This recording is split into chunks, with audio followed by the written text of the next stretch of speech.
Madame, Monsieur, bonjour et bienvenue à votre édition L'Info. 2 Palestiniens ont été blessés samedi soir par des tirs des forces d'occupation sionistes près de Ramallah, a rapporté l'agence de presse palestinienne Wafa, citant des témoins. Le Premier ministre palestinien Mohamed Chtiya a appelé les États-Unis à faire pression sur l'entité sioniste pour qu'elle cesse ses actes de violence contre les Palestiniens.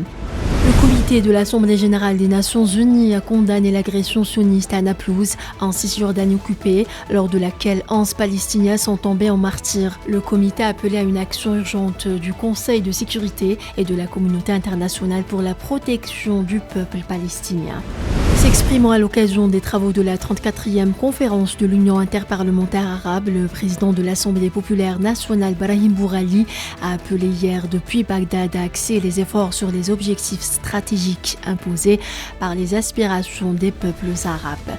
Évoquant la question palestinienne, Bourali a appelé à poursuivre le soutien jusqu'à l'établissement de l'État palestinien avec El Quds comme capitale pour lui permettre de devenir membre à part entière de l'ONU.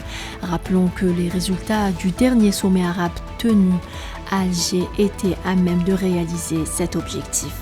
Le président de l'Assemblée populaire nationale Brahim Bourali a rencontré samedi à Bagdad le président du Conseil consultatif qatari Hassan Ben Abdallah Al-Ghanem, avec lequel il a passé en revue les moyens de promouvoir la coopération entre les deux pays.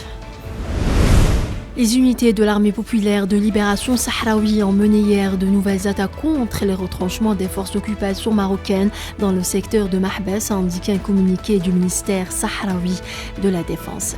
Les opérations de dépouillement ont débuté samedi après-midi au Nigeria, qui élit le président du pays lors d'un scrutin serré entre 3 favoris.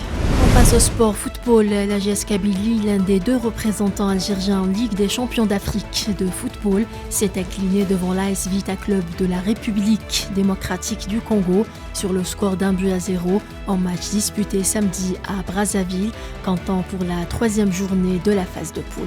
C'est la fin de ce flash. Merci de l'avoir suivi.